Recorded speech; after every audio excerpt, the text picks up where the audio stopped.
And this is the best room in the entire museum. It's the room of the psychoactive substances, but the psychoactive botanical substances, the plants that mess with your mind.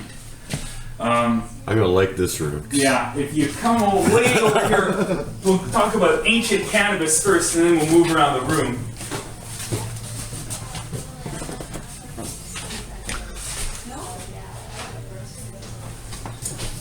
This is great. This is great. I like to start this part of the tour by blowing your mind. Jesus and Moses were pot dealers.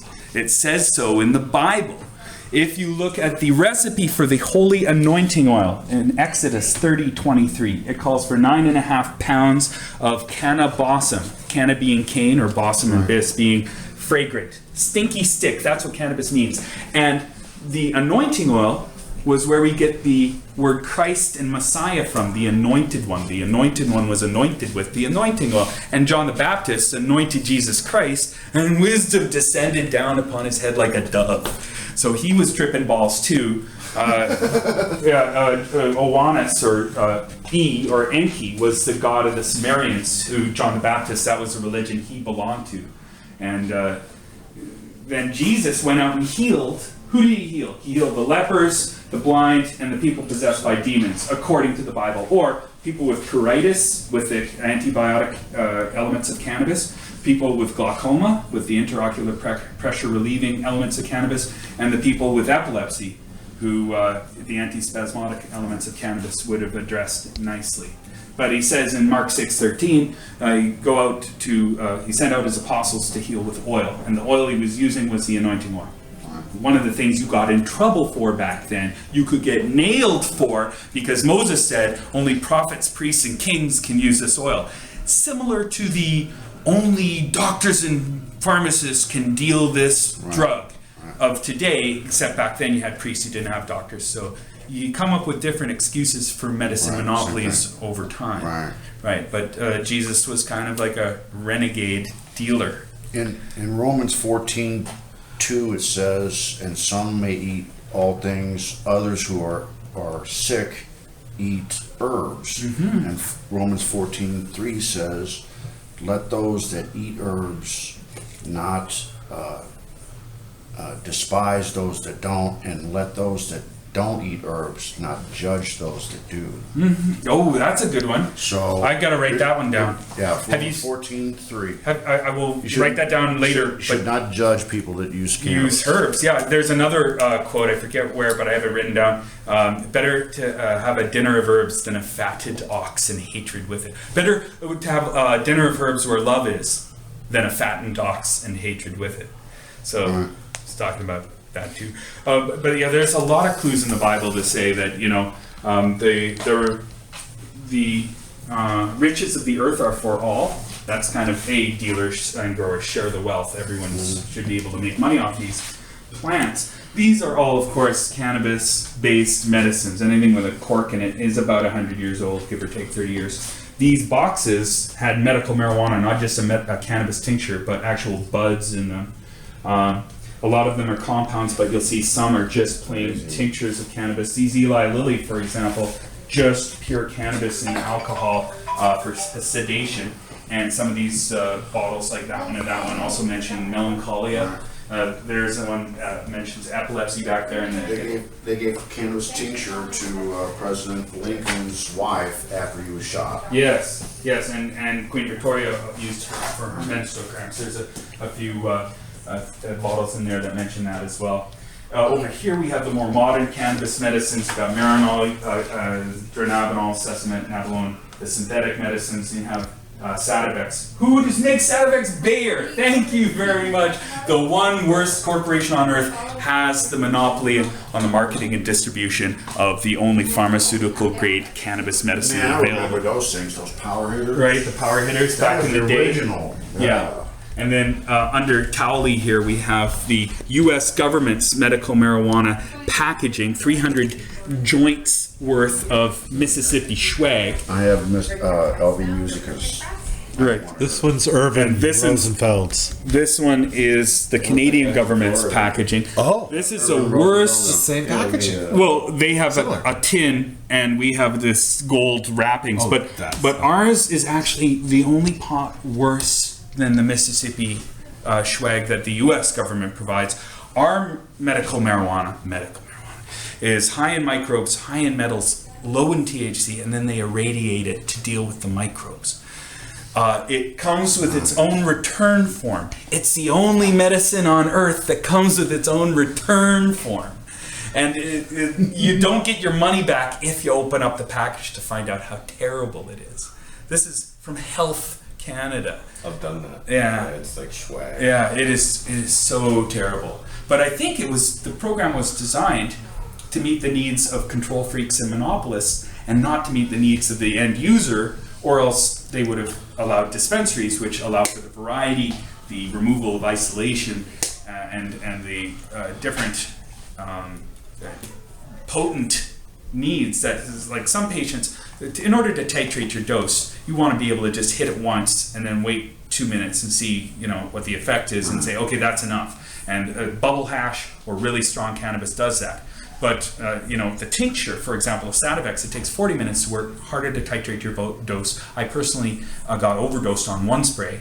So a joint is much more easy to control your dose with. I can take a half hit from that, but I can't take a half spray from the Sativex. Right. That's why it's so popular. Why smoking is so popular, because you can dose it. Yes, and we cannot have smokophobia and euphoriophobia when we revisit these herbal medicines to see if we should incorporate them into our society.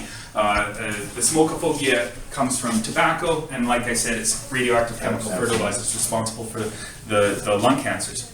Now here we have another smoke medicine, opium. It is surprisingly easy to manufacture opium. That's the poppy. The petals fall off after a day or two, then it's ready to harvest. You make a shallow cut in the pod, a white milky substance comes out. You leave it for 24 hours, you scrape, dry, smoke, eat, whatever. That's first grade opium. Second grade opium, you take the dry pods, you take the leaves and you save those for tea, for grandma. You take the dry pods and stems, you save the seeds for next year, you crush down the stems and the pods, boil, strain through a cheesecloth, boil down. Second grade opium, eat, smoke, whatever.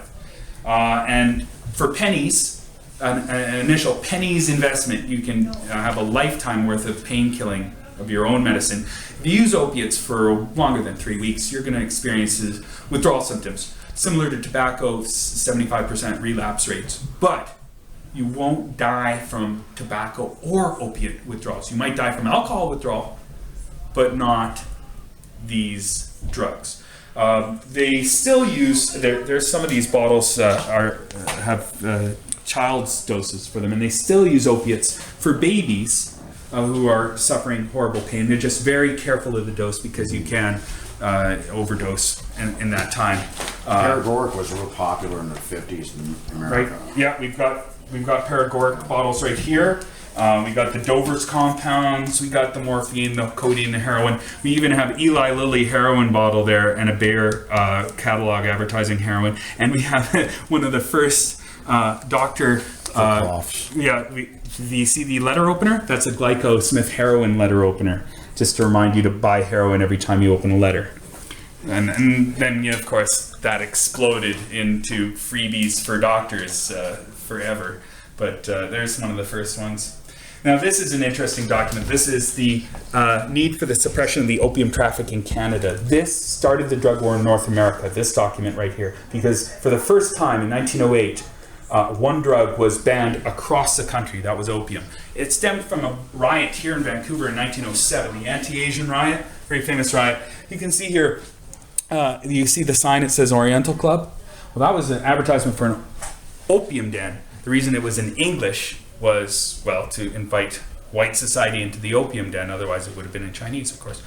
Now, 1907, there was an economic depression. White people started to get nervous about their jobs. Hey, those Asians are working twice as hard for half the pay. They should go home. They should go home right now. So they ran through Chinatown, smashing windows. They tried to go into Japantown. Those guys had samurai swords, backed out of Japantown. But the Canadian government was beseeched by the Chinese government to pay back for the damages by this riot. And they sent William Lyon Mackenzie King, then Deputy Minister of Labour, future Prime Minister of Canada, to figure out what to do about the riot. He visited some white people, some newspapers, some Chinese missionaries, and some opium dens. He decided, hey, let's blame the whole white racism thing on opium dens. White women and girls are going into these dens. So he played on fears of parental hysteria, racial mixing, and managed to get a white male monopoly on the sale of opium in the disguise of the drug war. See, you could not become a pharmacist until you could vote, and Asian people couldn't vote until 1947. The first Asian pharmacist in British Columbia was 1951. So from 1908 to 1951, you had the drug war, which was a white monopoly on opium sales, pretending to be concerned over white women and girls going into these dens. And that's the beginning of the drug war. Then they just added drugs to those. And that happened here. That happened here in Vancouver. I can show you the building. That still exists, this building, the on Pender and Carroll, the Chinese Freemasons building, and you can see this brickwork still exists right there where the sign hung. So yeah, that's the drug war. It began in Vancouver, and hopefully it will help to end it here. Shakespeare's pipes filled with hemp and cocaine. Now, Shakespeare also wrote about invention being found in a noted weed, and he also wrote A Compound Strange, both in the Sonnet 76. So Shakespeare, just like Jesus, was also one of our famous potheads, so we can refer to him as... Sure, yeah, the misdevelopment, the deterioration of the brain, sure, whatever.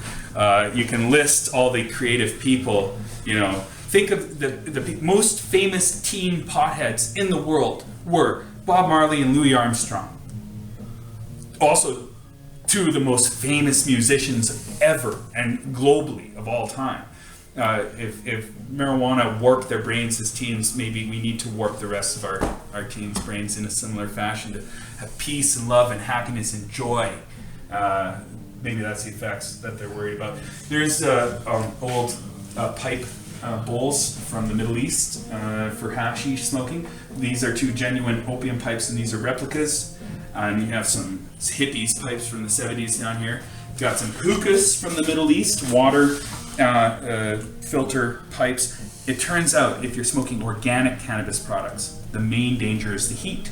And this removes the heat in smaller doses. If you light the whole bowl on fire, then you'll probably get a hotter dose. But again, heat is the one thing you want to worry about if it's organic cannabis. If it's no radioactive chemical fertilizers.